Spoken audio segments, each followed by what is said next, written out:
It's a polarized view of the world that Descartes bequeaths to us, I think. He begins from this thing, again, he goes into his room, I'm going to doubt everything that comes into my mind. Doubt is the thing that gets you to the truth, he says. Pascal, in his own room, on his own encounters, got something other than himself.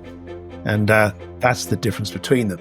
Your world was split by a 17th century Frenchman, but if you have ears to hear it, there's another 17th century Frenchman who can unite it. The Frenchman who split your world is René Descartes, the philosopher and mathematician who went into a room by himself and doubted everything. He has bequeathed to us a split that has absolutely shaped your world. But there's another 17th century Frenchman who is also a mathematician and a philosopher. His name is Blaise Pascal, and we're going to be talking to the author of this book, Blaise Pascal, the man who made the modern world. Graham Tomlin is a Pascal scholar. He's also a churchman, an academic, and an author. And together we'll see how Descartes has split the world and how, if we listen to Pascal, he can help us to unite it again. I'm Glenn from Speak Life. We like to see all things through the lens of Jesus. Please do give us a like on this video and subscribe to the channel so you can find out more about how Jesus can reunite this world. But I begin by talking to Graham Tomlin about this split in the world that Descartes has given to us. And it's just worth noting, when he goes into that room to kind of doubt everything that can come to his mind, it's actually while he's a kind of mercenary soldier in the religious wars. He's right in the middle of these religious wars that are happening in the 17th century. So as you say, he tries this mental experiment where he goes into a room which is heated by a stove, and he decides to kind of stay there and to doubt everything that comes into his mind until he finds something that he can't doubt at all. The thing he lands up with is the fact that he is doubting his own thinking self. And so he starts to rebuild the world from that position. And it's a kind of fundamental shift, because it's not, as people like Thomas Aquinas or St. Anselm or even sort of Luther or Calvin would have done, building a sense of the world from the kind of certainty of the presence of God or the reality of God, but it's instead rebuilding the world on the foundation of the thinking self and the fact that he is thinking. And now he then goes on, he's not an atheist. He goes on to say that, the first thing the mind perceives outside itself is the idea of God, and therefore God exists. But God has shifted from the center of the picture. What's happened is that the self has become central to the whole thing. And I think that's quite significant in that sort of shifting of the self to the center, which is quite significant in Pascal's writing as well. He writes quite a lot about the self and how, placing the self at the center is the kind of beginning of all disorder in life and politics and economics. Pascal says that. And that's very much a kind of Cartesian sort of move to place ourselves at the center of the picture rather than God. So that's one thing, I think. I think the other thing that is true for Descartes is what we sometimes call Cartesian dualism. That idea that the body and the soul are sort of, or the body and the mind are sort of separate things. And they don't really have much kind of converse with each other. Descartes is one of these figures who he doesn't really kind of think about his body that much at all. He is a thinking self. What is important about us is our inner life, our thinking. And I think that's a very kind of modern thing as well, that we've kind of had this distinction between our inner lives, which somehow define us, and our outer lives, which are somehow separate, and therefore you can separate the body from the soul. The body doesn't really seem to matter that much. It's the inner life, the inner mind, the inner desires. That's what defines you.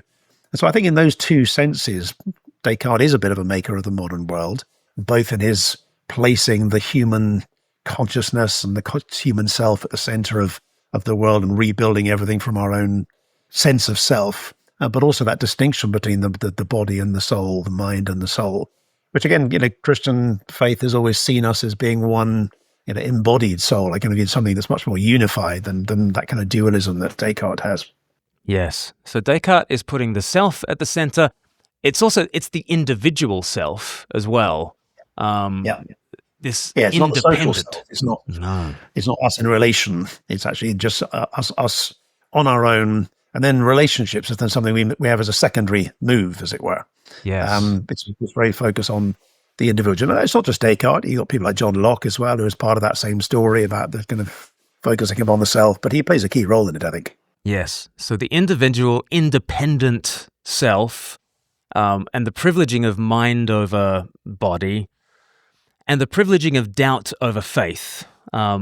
We start from skepticism And then Yeah. if we can dare to trust something, we might, if there are sufficient reasons. How has that kind of been this foundational belief that we share today? Yeah, and I think you're right. That is a big shift. He begins from this thing again. He goes into his room. I'm going to doubt everything that comes into my mind.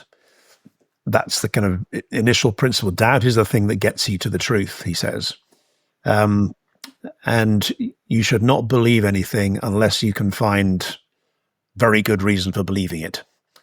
And that's quite significantly different from someone like St. Augustine or St. Anselm, who have a different understanding of the way we go about things. St. Anselm says, unless you believe, you will not understand.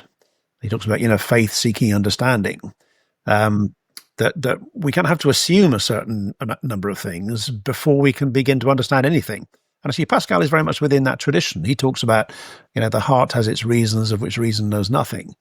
By the heart, he actually means a kind of instinct for basic concepts and axioms, including which, one of which is the existence of God, he says. We could talk about that a little bit later on.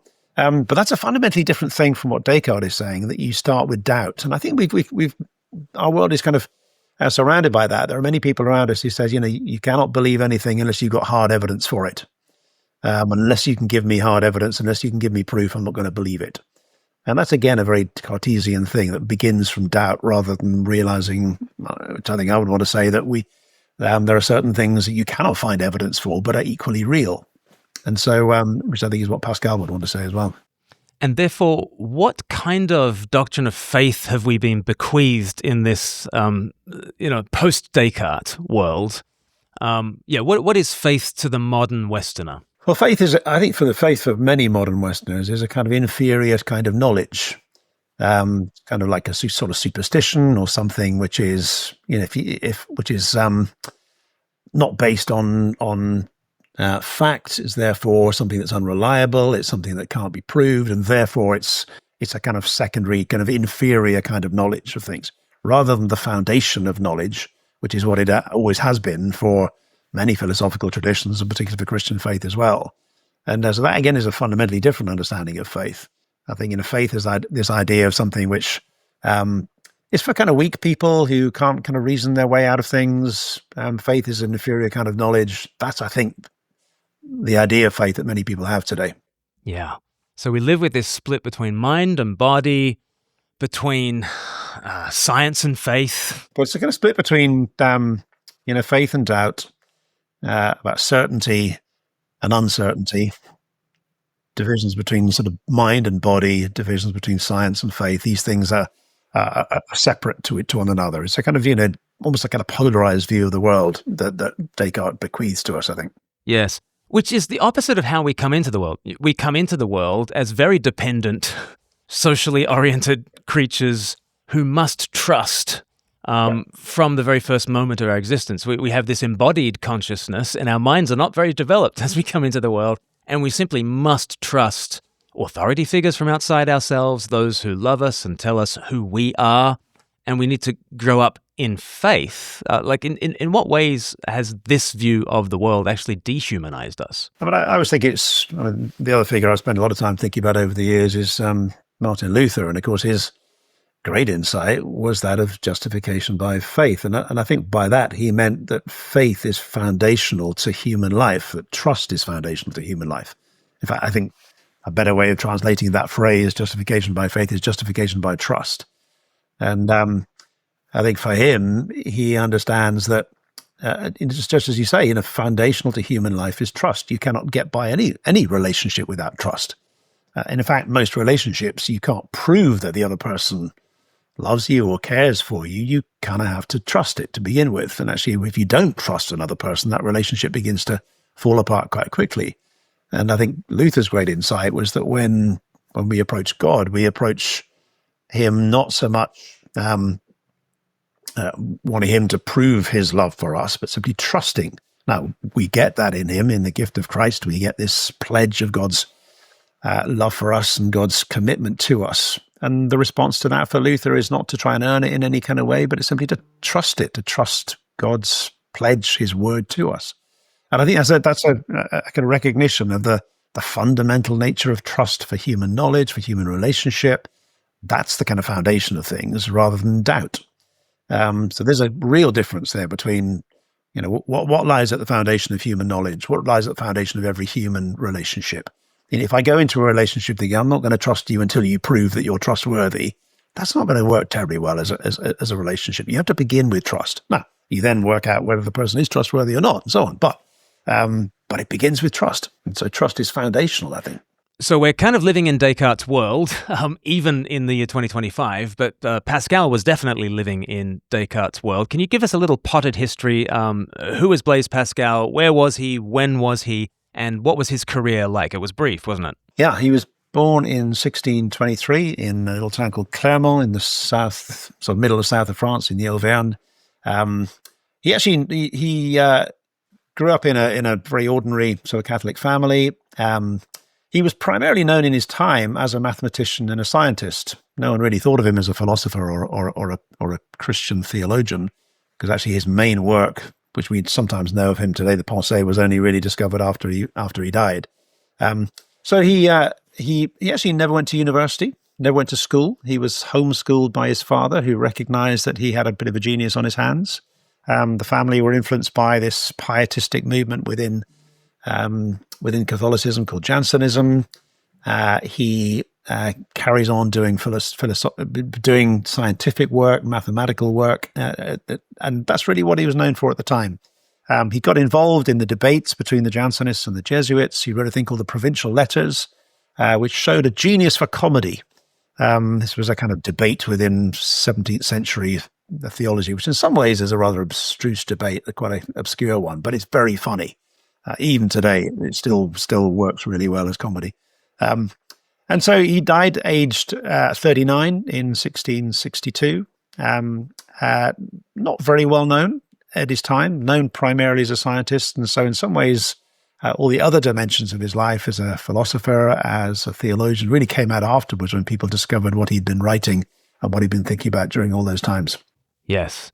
And the heart seems to be foundational as well. I remember Ashley Null is this biographer of Thomas Cranmer, and he says that, Cranmer's anthropology, which is a very Pauline biblical anthropology, it's what the heart loves, the will chooses, and the mind justifies.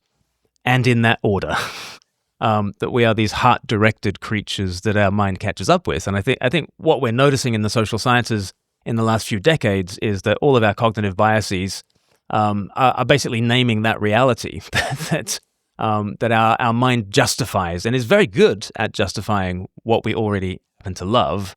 And I wonder if you can bring that into conversation with that famous saying that Pascal made. I want to bring up 5 famous sayings from Pascal and get your reflections on them.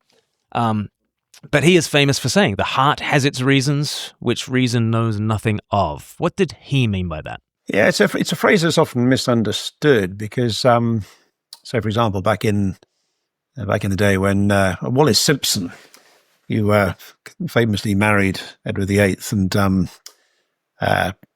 and he abdicated the throne of England, and they moved off to America. She wrote a book about their love affair, this whole kind of story of the abdication, which was hugely controversial here in the UK, and it's called this book "The Heart Has Its Reasons," and her meaning was that when romance comes, it's got its reasons, because the full phrase is "the heart has its reasons, of which reason knows nothing," and she was kind of interpreting that as being kind of romance, feeling that trumps everything else, which is kind of a long way from what Pascal meant by it.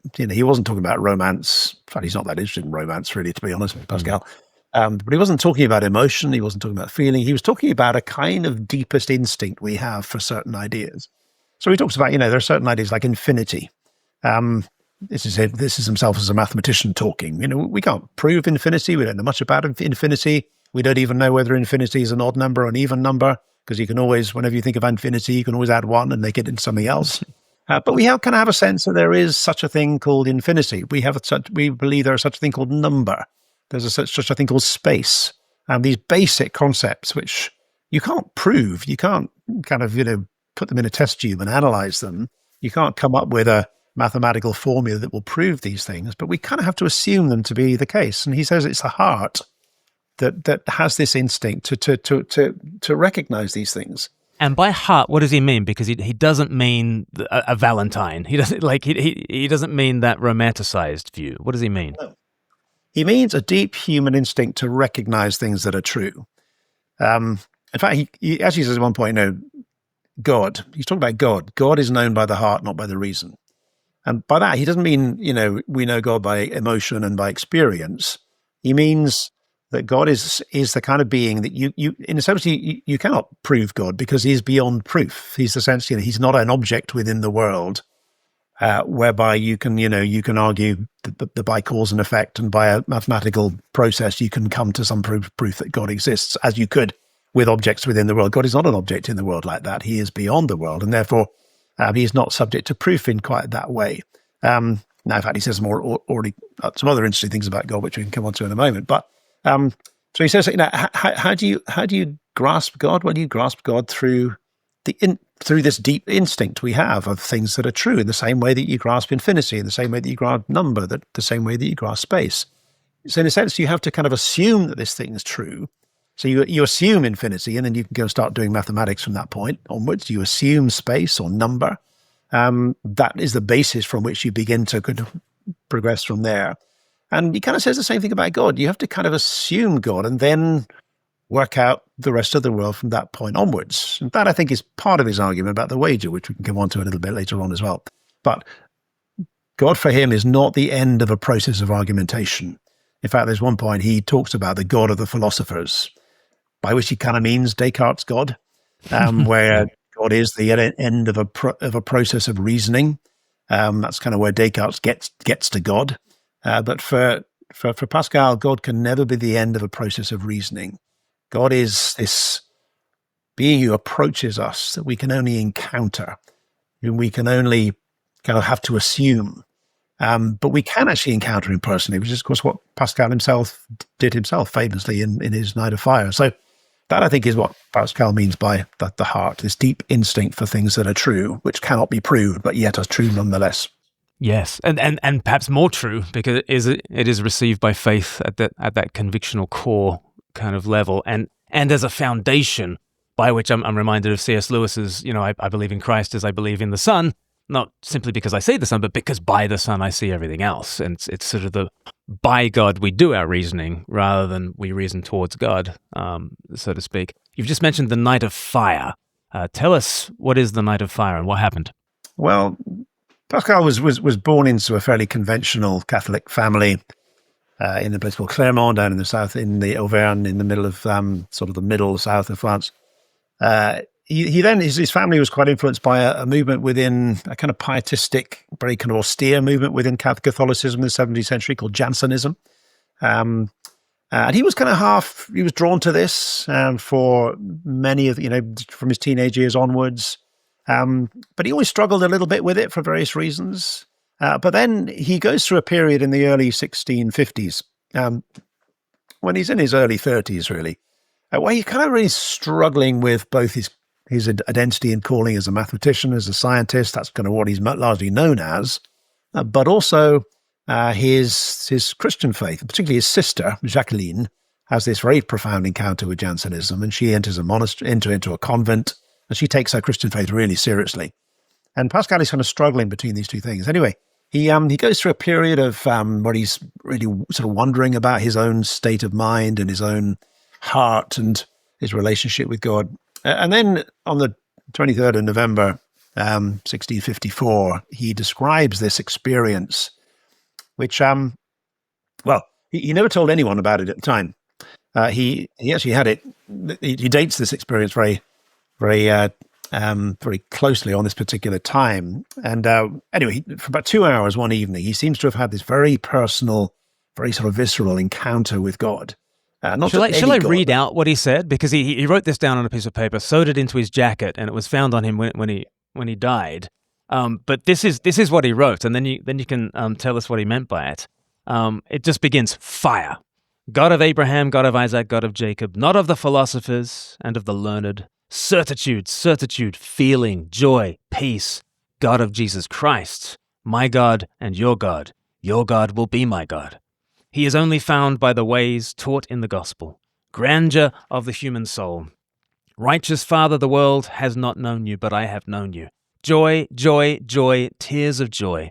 I have separated myself from him. They have forsaken me, the fount of living water. My God, will you leave me? Let me not be separated from him forever. This is eternal life, that they know you, the one true God, and the one that you sent, Jesus Christ. Jesus Christ, Jesus Christ, I left him, I fled him, renounced him, crucified him. Let me never be separated from him. He is only kept securely by the ways taught in the gospel. Renunciation, total and sweet. Complete submission to Jesus Christ and to my director. Eternally enjoy for a day's exercise on the earth. May I not forget your words. Amen. This is passionate stuff. Yeah, it is. And I think what you notice about that is, number one, the emotion in it. There's such a joy of certainty that, this is very different from Descartes. In fact, I often, they both go into a room on their own, looking to find a foundation from which they can see the world.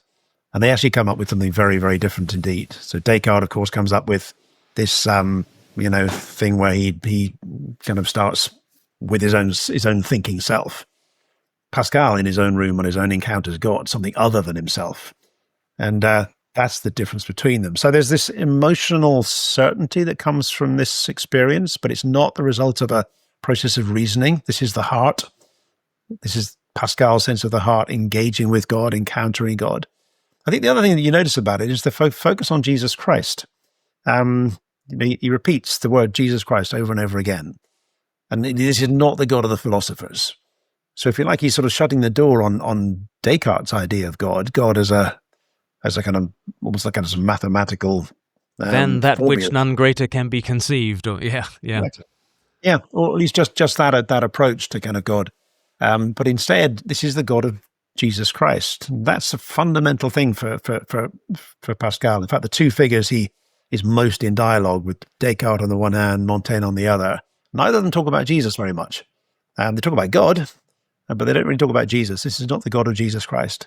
Whereas for Pascal, this is this passionate God who approaches us and who wants everything of us, and who can only be found by those who are serious about a relationship with him. He cannot be found by those who are just playing intellectual games.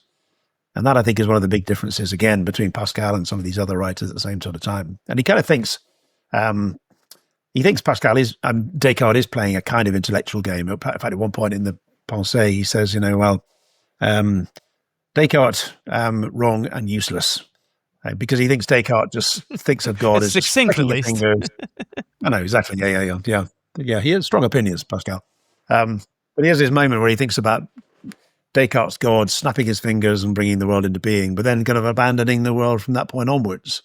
Whereas for Pascal, God is this hidden God within the world, and that's a really interesting theme which we could pick up on, the hiddenness of God, but one who is always approaching us and who can only be found by those who are open to the possibility of a transforming encounter with him, rather than those who are just idly curious about the idea of God as a concept. That is very interesting. Let's talk about the hiddenness, because I think in kind of apologetic circles, that's perhaps the biggest current objection, I would say, to Christian faith. I think the problem of evil more generally is always, I think, the largest issue to wrestle with when you're talking about faith in the modern world. But I think a subset of that question is what kind of God leaves us in such a state that I, as an agnostic, I'm non-resistant. So, as the argument goes, there is such a thing, surely, as non-resistant non-belief. There are those who don't believe, who'd quite like to believe, they're not actively resisting this sort of thing, and yet knowledge of God seems to be denied to such people. What would Pascal say to that issue? Well, I think he would talk about the hiddenness of God. In fact, I think he discovers it, or at least he focuses on this idea, largely because soon after his conversion, or his, what's sometimes called his second conversion, this Night of Fire in 1654, there's this remarkable event happens to a niece of his. His niece is a kind of young girl living in a convent in Paris, and she has this remarkable healing. She has this kind of terrible thing on her eye, and it's a kind of strange story, but by being touched by a thorn, which is supposedly one of the thorns in the kind of the crown of thorns of Christ. This eye is miraculously healed, and he has to kind of work out what's gone on in this. And he realizes that even though 7 doctors come in and say we can't give any explanation for this, suddenly this eye has been healed overnight. However rational it seems to be, however much the evidence there is for this miracle, some people just won't believe it. And so he starts realizing that that there's a kind of hiddenness to this stuff, and that whatever you do, whatever evidence you give people, there's some people just simply won't believe. God is hidden from them. And so he starts thinking quite a lot about this theme of the hiddenness of God. And in fact, what he loves to do, I think, is to kind of emphasize the kind of paradoxes of Christian faith. In fact, he says about his scientific work, he says, actually, when you look at science, you look into the world, you won't find evidence of God. There are good reasons for believing in God, but actually they're not conclusive. They're not things that will bring you to faith necessarily. He talks about how, apart from faith, there's no evidence as to whether we were made by a good God or by an evil demon. You don't know these things. He talks about how he's very modern in the sense that he looks into. He's living in a world where the microscope and the telescope have recently been invented. So he's very aware of our ability to know the minute details of life through the microscope, but he's also aware of looking into space, and he talks about the vastness of space. And the sense that we are these small, tiny creatures living on a very obscure planet in the tiny corner of the solar system, we don't seem terribly significant. So he emphasizes the kind of paradoxes of Christian faith, the fact that if there is a God, he seems to be hidden from us. And so he talks on the one hand about the strong point that the dogmatists, Descartes and others have, that there is an order within the world that you're always bumping up against.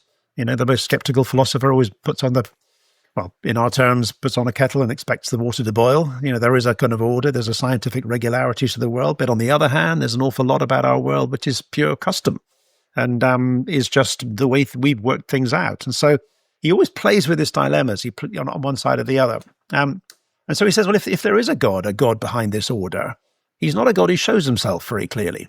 He seems to be a God who hides himself. And then he says, well, actually, that kind of makes sense of what. And at one point he says, actually, the true religion must be a religion that proclaims a hidden God, because if there is a God, that's the way God is. He doesn't show himself, obviously. But then he says, well, actually, Christian faith kind of does that, because when you think of the person of Jesus Christ, well, God is hidden within the person of Jesus. You could easily meet Jesus, you could shake the hands of Jesus and entirely miss the fact that you were shaking the hands of God. So in fact, in the central revelation of God in Christianity, God presents himself as a hidden God. He then also talks about the other ways in which God is hidden. Of course, he's a Roman Catholic. He believes very strongly in the Mass as being the bread and wine of Holy Communion, as God in some ways hidden within the bread and wine of Holy Communion. And so he talks about this ways in which God comes to us as this hidden God. And then he asks, why does God hide himself? And he says, because he doesn't want to be found by those who are simply idly curious. He only waits to be found by those who are serious about a real encounter with him. And so I think that's what he would say to those who say, well, why doesn't God show himself?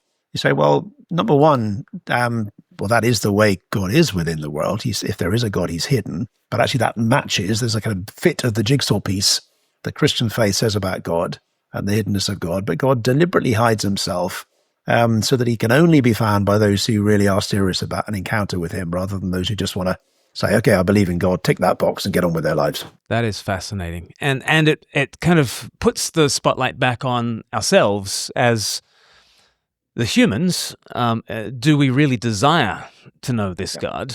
And what would he say to such a person who says, okay, I'm an agnostic at the moment, I am open to meeting God? What advice would Pascal give them?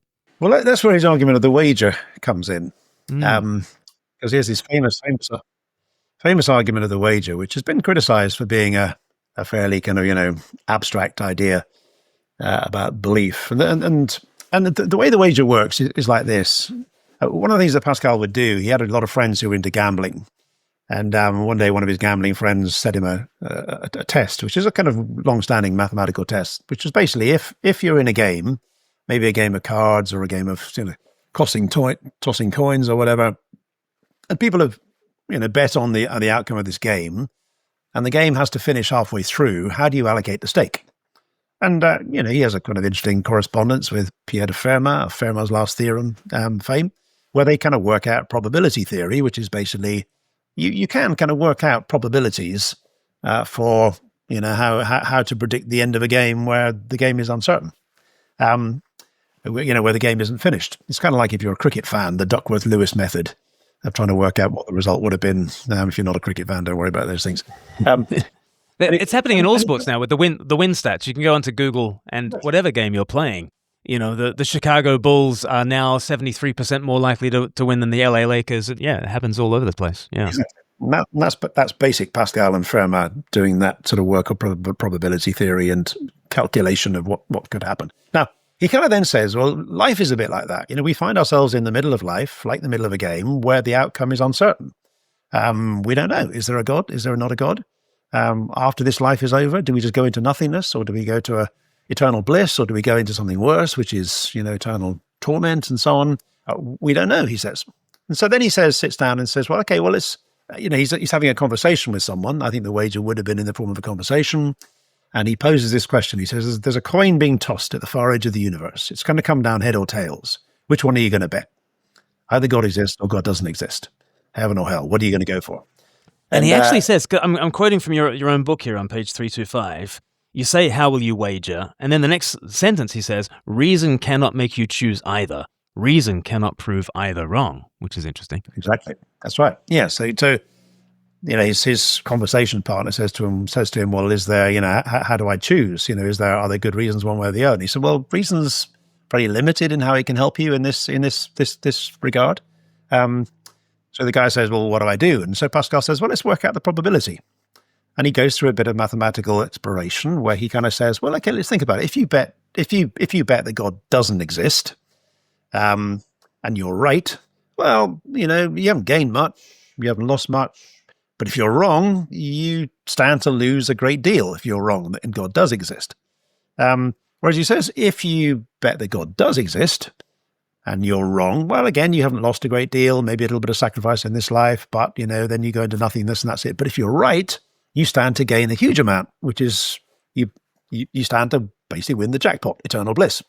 So he's saying if you purely go on probability, if you were being entirely rational about it, you would always bet on belief. You'd always bet that God exists because you stand to gain a lot more that way, whereas the other way you stand to lose a lot more.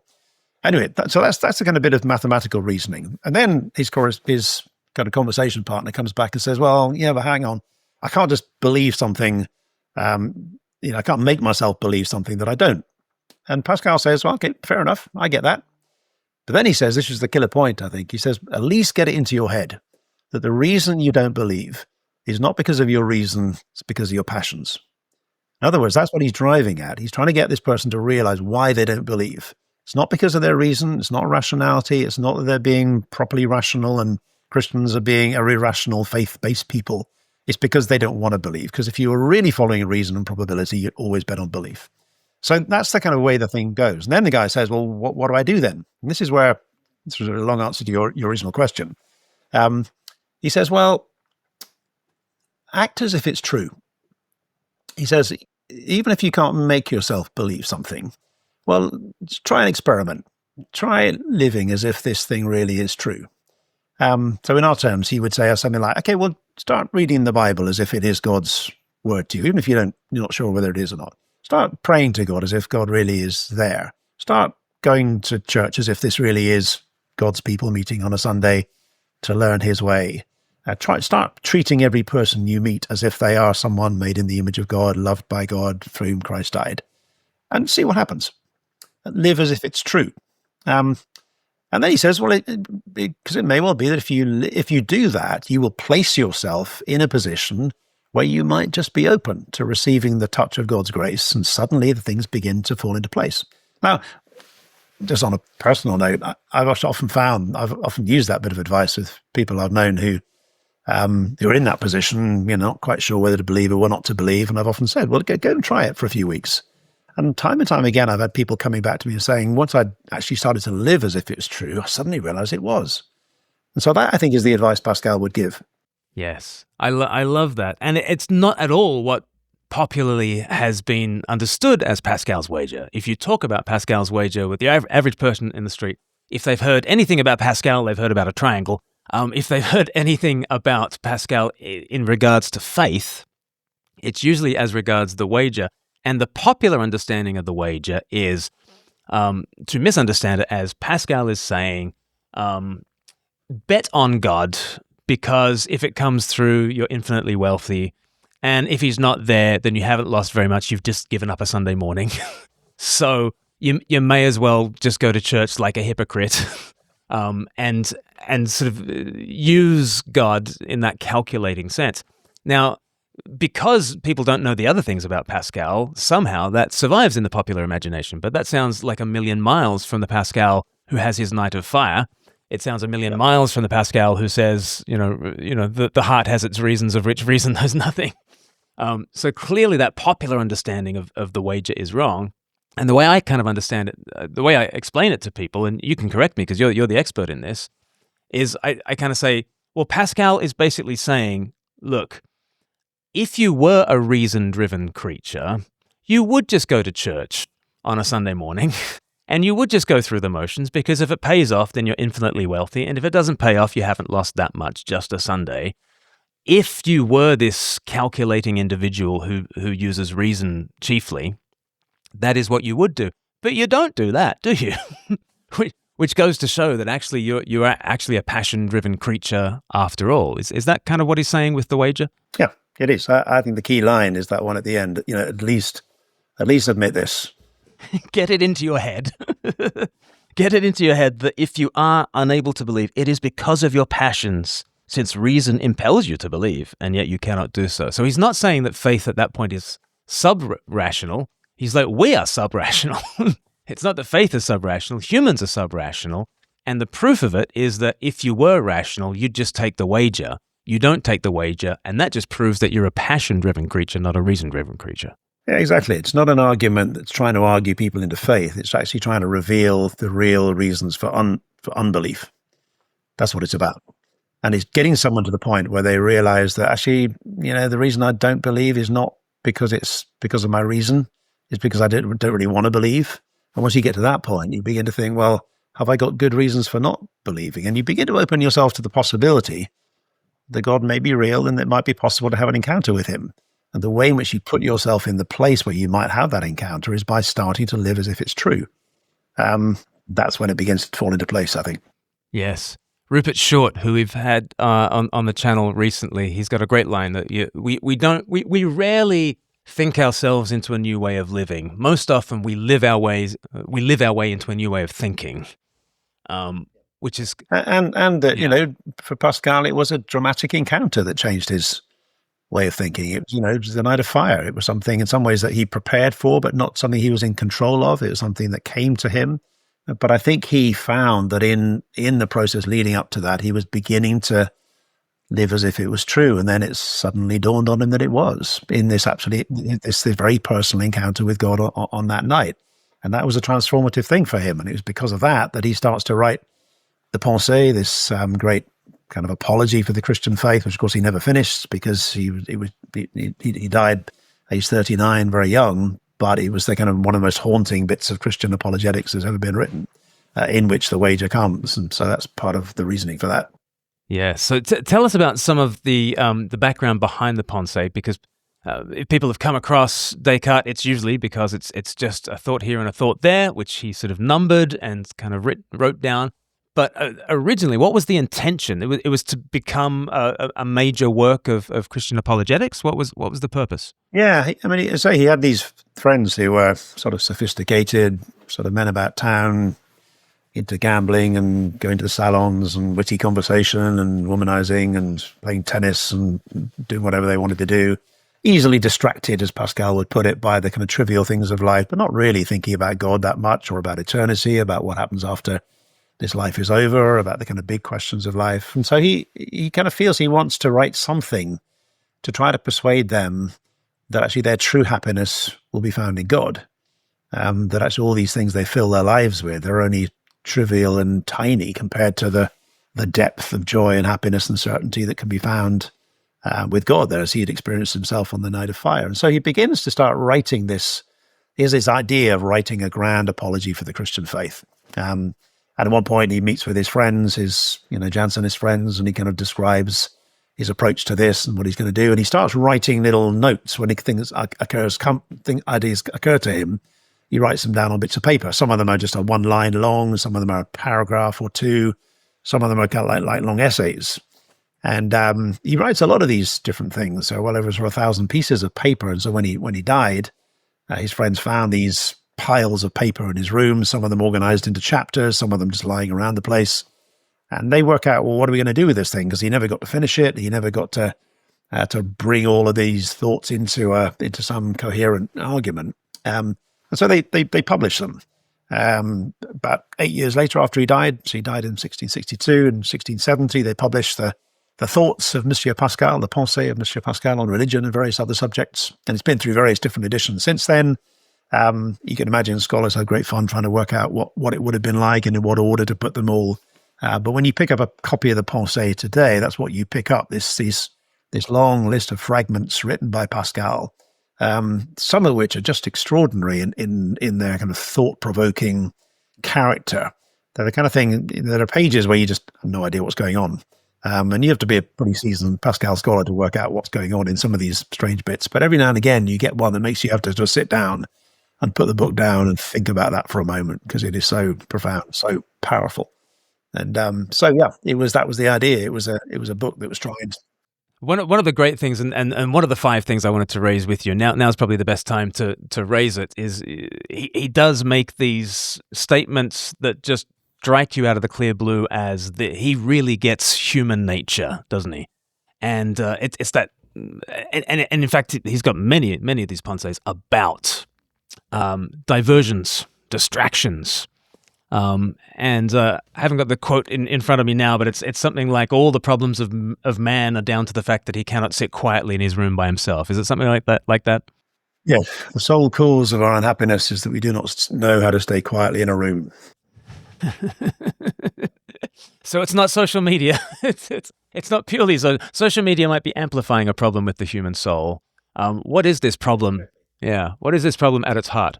I think that's right. And, I think he would have been fascinated by our age, because we are the most distracted of all ages. We have these things in our pockets that can distract us at any moment with endless entertainment or information or ideas. And Pascal knew about that very well. He was in some ways he predicted this onslaught of distraction. And he kind of thinks of it as the way in which human society kind of deadens our souls by providing us with endless trivia to keep us from finding God, putting it bluntly. And to distract us from our mortality, isn't that part of it as well? Yeah. To distract us from our mortality, to distract us from questions of what happens after this life is over, the fact that we're going to die. But there's one point where he writes, being unable to cure death, wretchedness, and ignorance, people have decided, in order to be happy, not to think about such things. We deliberately don't think about such things as death, wretchedness, ignorance, and so on. And going back to the Night of Fire, when you read it out, one of the things that struck me about it is the kind of consciousness of his own inadequacy and frailty. I've abandoned you, I've abandoned God, I've lived my life without God. He's conscious of that. And, for him, most of his contemporaries just don't think about that for a moment. And he talks about how, we're very successful at distracting ourselves from the big questions that every human being ought to kind of be asking, not all the time, but at least some of the time. And how even, we can distract ourselves. He talks about how, someone who's even gone through great tragedy, maybe lost a child or a wife, can distract himself by having a tennis ball served out them at great speed and having to make a response. That's the kind of way he thinks about it. And so, again, there's this sense of distraction. We cannot sit on our own quietly. We're incapable of doing that. We have to find something to do, because actually this thought of our own isolation, it talks about a king that has no distraction will go mad eventually. That's why they have jesters. Yeah. Exactly. That's right, yeah. To get of entertainment. Now we've got jesters in our pockets. Yeah, they're called phones. Exactly, but yeah. Electronic gestures, the weapons of mass distraction, as we sometimes call them. So yeah, it's a really strong theme of Pascal. The the capacity of humankind and human society to distract us, to deaden our souls, to stop us asking those questions that are actually the clue to finding true happiness. And that's what he thinks of. He actually talks about, human life. He says everybody wants to be happy without exception. And he talks about, the search for happiness. And he talks about how everyone wants to be happy. Everyone has an idea of what happiness is, but we never really find it. Occasionally we glimpse little bits of happiness. We might experience it for a moment or an afternoon or a day or whatever it might be, but it slips away from us pretty quickly. But then he asks, well, why should we have an idea of what happiness is if we can't actually find it? And surely the only reason why we should have an idea of happiness is if we once experienced it, if we once knew it. And so he says, well, that kind of describes us as human beings, because in our origins, we were made to be in the presence of God. We experienced that true happiness that was there in the beginning. Now we've lost that happiness since the fall. And so he talks about, our wretchedness is the wretchedness of a dispossessed king. We were once king, but we've lost our kind of status, as it were. So he calls for evidence that sense that, that sense of fleeting sense of longing for happiness, having an idea of what it feels like, but not being able to grasp it. That for him is a sign that we once had a happiness that we're desperately searching for, that we will only find in the God from whom we came and to whom one day we will return. So he names human nature very well, and he wants to direct us to God. And here's the final of the statements by Pascal that I'd love you to kind of comment on. And it's much beloved of apologists, those who want to make a defense of the faith and speak of Christ today to those who might be skeptical. And here he gives kind of a rationale for why he's writing what he's writing. He says, men despise religion, they hate it and are afraid it may be true. To cure this, we have to first show that religion is not at all contrary to reason. It is worthy of reverence and respect. Next, make it attractive, make good men wish it were true, and then show that it is true. Worthy of respect because it really understands human nature, attractive because it promises true good. That sounds like very good advice, don't you think? Yeah. I mean, the great figure that lies behind Pascal is St. Augustine. And Augustine has this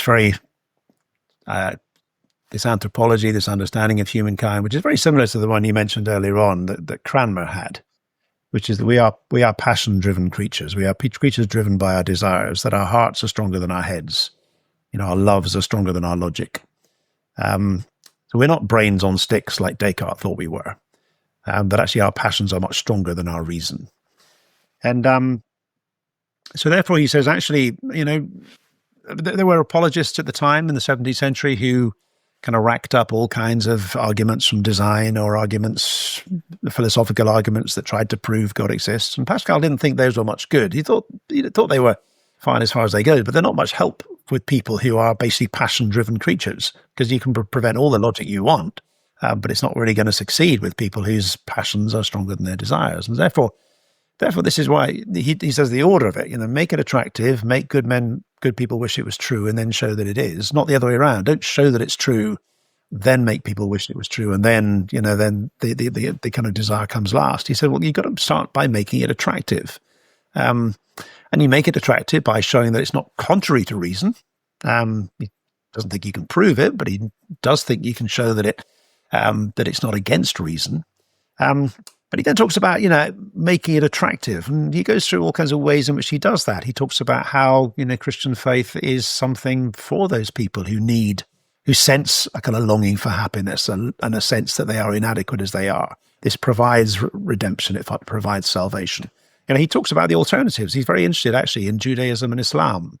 Unusually for a 17th century apologist, he talks about these quite a bit. And actually talks about how actually Christianity offers something different and better, he thinks, than Judaism and Islam. Again, we could go into that in time. He then talks about the hidden God, but he talks about the sovereign good, this idea. And there's again, one of the famous ideas that he talks about is, we talk sometimes about the God-shaped gap in human life. Now, Pascal doesn't use that phrase, but he does talk about this sense that we have within ourselves a kind of eternal abyss, a sort of longing, a desire for happiness that can never be filled by anything temporal. And however much stuff we put into that abyss, how many distractions, how many games, how many gadgets, it can never totally be satisfied because it's an infinite abyss and it can only be met with an infinite object, which is God himself. And so that's one of the ways he talks about the attractiveness of Christian faith, that it offers something that meets that deepest kind of infinite, eternal sense of longing that we have within the human heart, that can only be satisfied with God himself. And so for him, making Christian faith attractive, desirable, is a crucial thing. And he then says, make people wish it was true, because if you can get someone to the point where they kind of say, well, I don't believe it's true, I can't see any evidence for it, but I somehow wish it was true because there's something so attractive about this, you've kind of got half the way there. And at that point, showing that it is true, giving reasons and proofs and everything else, there is a place for that. But there's a place for it is when people have begun to wish this thing was true. And that's, if you like, the way he goes about his bringing people to a kind of understanding of faith. What do you think we can learn for that as we wrap up together? What do you think we can learn from Pascal for today? I'm here at Speak Life. We want to make people of goodwill wish that it were true and show them that it is. You're at the Center for Cultural Witness. You want to make people of goodwill wish that it were true and show that it is. And how can we do what Pascal is saying in 2025? Well, one of the things that Pascal does is he kind of glories in the paradoxes of Christian faith. He doesn't say it's obvious. He kind of, back to the hidden God theme, that if God is there, he's a hidden God. And he kind of intrigues people with the paradoxes. He presses the questions. He says, how do you make sense of the fact that human beings have this extraordinary capacity for understanding, for knowledge, for love, for compassion? We're able to do amazing things, but at the same time, we have this extraordinary capacity for destructiveness and malice and hatred and anger. And he talks about what kind of freak is humanity. He talks about us as the glory and refuse of the universe. This great phrase. That's what human beings are, the glory and the refuse of the universe. We're not one or the other, we're both at the same time. How do you explain that? How do you explain the fact that science sometimes gives you an order that might suggest there's a sort of God behind it, there's a structure, but at other times seems to not have an order and seems to be ambiguous in many ways? He kind of presses the questions. And I think what he's trying to do in some ways is like a kind of experimental scientist that he is. He brings out the evidence and says, what's the best explanation for this evidence? Is there a theory that can somehow explain it? And then he offers, well, actually, Christian faith explains these things. Christian faith explains the humanity as the refuse and glory of the universe by the very simple idea that we are created and fallen. We are both gloriously created with these immense capacities, but we are desperately fallen from that place by turning away from the God who made us. That kind of explains that. The idea of the hidden God explains the idea that, science in some ways gives you an order, but in some ways that order is hidden from us, and so on. And so I think what he would want us to do is to kind of press into those questions and show how Christian faith makes sense of the whole of life. One of the things we do, what you do on Speak Life so well, and what we try to do on our website, seenandunseen.com, is try to sort of show how everything looks different through the lens of Christian faith. What does everything, how does Christian faith make everything look different and actually richer and bigger and more colorful? And I think that's a large part of what Pascal does in showing people that Christian faith offers a relationship with God that is the only thing that can bring that sort of true happiness that each one of us is desperately seeking to find. I love it. Well, Graham, time has flown, but this book is now out. Blaise Pascal, The Man Who Made the Modern World. You can get it where all good books are sold. How else can people keep up with you, Graham? Yeah, well, as I was mentioning a moment ago, one of the things we do in the Center for Cultural Witness is this website called seenandunseen.com, which tries to bring out, I know 2 or 3 articles every day, podcasts, just trying to show a Christian take on the world. So whatever's going on in your newspapers and the websites that are around, whether it's, what's happening in America under Donald Trump, whether it's Israel-Gaza war, whether it's the and latest shows on Netflix, trying to kind of bring a Christian perspective on those, showing how Christian faith makes sense of our world and gives a better and richer picture of the world. So I write on that quite often. You can find me on Twitter, you can find me on Instagram, you can find me in those sort of places. But Seen and Unseen would be the main place to find the kind of thoughts that I have and things that I write from time to time. An absolutely excellent resource if you want to do what Pascal has called us to do as Christians. But Graham Tomlin, thank you so much for joining us. Thanks, Glenn. Really enjoyed our conversation.